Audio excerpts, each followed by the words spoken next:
नमस्कार, मैं हूं मीनू सिंह और आप देख रहे हैं द नेशन न्यूज। आइए नजर डालते हैं अब तक की खास खबरों। उत्तर प्रदेश सरकार जिला कारागार के राज्य मंत्री धर्मवीर प्रजापति ने बताया कि छात्र देश का उज्जवल भविष्य हैं। अगर युवा पीढ़ी सही रास्ते पर चलेगी तो देश सही रास्ते पर चलेगा।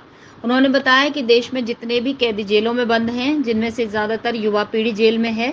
मेरा युवाओं से अनुरोध है कि युवाओं की गलती ना करें जिसकी वजह से घर वालों को सजा भुगतनी पड़े। जल और पेड़ पौधों के बारे में बताया। परिदृश्य में युवाओं से सीधा संवाद करते हुए कई संदेश दिए। छात्रों को माता पिता के सम्मान और कई अन्य परिणाम बताए। द नेशन न्यूज के लिए आगरा से पीयूष कुशवाहा की रिपोर्ट। आज नेमिनाथ होम्योपैथिक में युवाओं से सीधे संवाद का कार्यक्रम आयोजित किया गया, जिसमें हमारे मुख्य अतिथि माननीय जिला कारागार मंत्री श्री धर्मपाल जी रहे। प्रजापति जी ने बताया कि युवाओं को सही रास्ते पर लाने की बहुत आवश्यकता है, क्योंकि बहुत से युवा जेल जा रहे हैं, परेशानियों में खड़े हैं। ऐसा नहीं होना चाहिए। इनको यही सही दिशा निर्देशन दिया जाता है तो इनके परिवार वाले परेशान नहीं होंगे और आगे इनको सही व्यवस्थाएं मिलेंगी। साथ ही प्रकृति के करीब लाने के लिए उन्होंने हमें निर्देशित किया कि जल ज़मीन के नज़दीक हमें रहना चाहिए, जिससे प्रकृति अगर पूर्ण रूप से सही रहेगी तो आगे आने वाली बीमारियों से बचाव बचा रहेगा।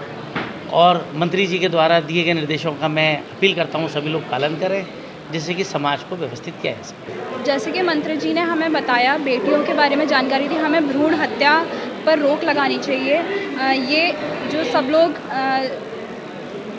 देखने को मिलता है कि सबसे ज़्यादा जो भ्रूण हत्या मिलती है, नाश कर देते हैं बेटियों का, ये चीज़ बंद करवानी चाहिए।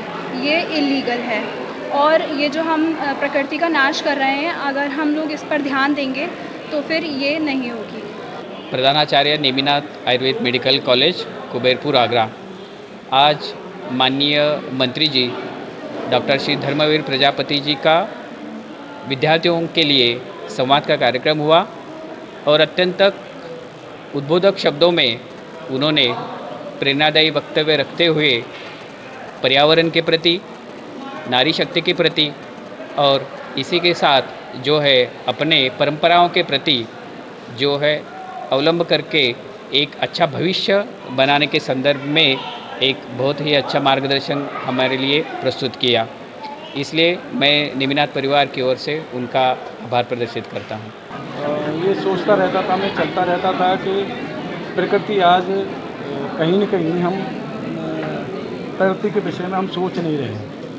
प्रकृति का संरक्षण करना, संवर्धन करना, जल का संरक्षण संवर्धन करना, हमें इस विषय पे सोचना चाहिए। नहीं तो आगे आने वाली हमारी पीढ़ी है, बहुत परिस्थितियों का सामना करना पड़ेगा हमारी आने वाली पीढ़ी को। इसलिए मन में बहुत दिनों से चल रहा था और मैंने कॉलेजों में बच्चों के साथ संवाद शुरू कर दिया। कई जगह कॉलेजों में हमने कई जिलों में संवाद किया है।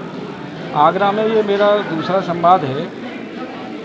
यहाँ नेमिनाथ मेडिकल कॉलेज में पिछले 6 महीने से चर्चा चल रही थी, लेकिन समय के अभाव में नहीं हो पा रहा था। आज समय मिला है बच्चों के साथ प्रकृति के संरक्षण संवर्धन के विषय पे, जल का संरक्षण संवर्धन के विषय पे, और तीसरा क्योंकि जेल विभाग हमारे पास है तो युवाओं की जेल में बहुत बड़ी संख्या है, इसलिए उस विषय पे भी बच्चों से संवाद किया है कि जीवन में कोई गलती ऐसी नहीं होनी चाहिए जिसके कारण हमारे माँ बाप अपमानित हों। प्रकृति के विषय में हमने उनसे विशेष अनुरोध किया है कि प्रकृति का भी हमें संरक्षण करना चाहिए, पेड़ पौधा हमें लगानी चाहिए और जल का संरक्षण भी हमें करना चाहिए।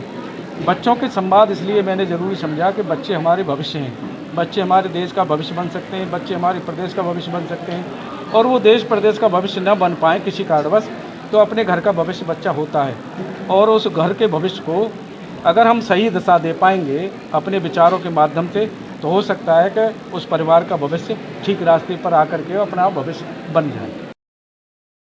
अभी जैसे कि यहाँ पर हमारे माननीय मंत्री जी आए और उन्होंने हमको 4 चीज़ों के बारे में समझाया, जिसमें सबसे पहले उन्होंने हमें प्रकृति के बारे में बताया, दूसरा जल के बारे में बताया, तीसरा युवाओं के बारे में, और युवाओं के साथ साथ उन्होंने हमको बेटी बचाओ बेटी पढ़ाओ का भी एक संदेश दिया, जिसमें उन्होंने प्रकृति में हमें बताया कि कैसे प्रकृति हमारे लिए इतना कुछ करती है। सूर्य हमें जल देता है, चंद्रमा से हमें शीतलता मिलती है, लेकिन हम उस प्रकृति के साथ क्या करते हैं? हम उस प्रकृति का सिर्फ नाश करने पे लगे हुए हैं। उसके बाद उन्होंने जल के बारे में बताया कि हमें जल को संरक्षण करना चाहिए, जल का संरक्षण करेंगे हम तो आगे आने वाली पीढ़ी के लिए भी वो जल उपलब्ध में रहेगा। फिर उन्होंने युवाओं के बारे में अपने कुछ विचार प्रस्तुत किए, जिसमें उन्होंने हमें ये बताया कि जितने भी युवा हैं वो किसी गलत रास्ते पर नहीं जाएंगे अगर वो अपने माता पिता को अपने दिमाग में रख के चलेंगे तो। फिर उन्होंने बेटी पढ़ाओ बेटी बचाओ का जो संदेश दिया उसमें उन्होंने हमें यह समझाया कि जो बेटियां होती हैं वो त्याग की मूर्ति होती हैं और बेटियों के साथ अगर कोई दुर्व्यवहार करता है तो उससे ज़्यादा बुरा मनुष्य कोई इस दुनिया में नहीं हो सकता। धन्यवाद। देश और दुनिया की तमाम छोटी बड़ी खबरों के साथ जुड़े रहने के लिए देखते रहिए द नेशन न्यूज।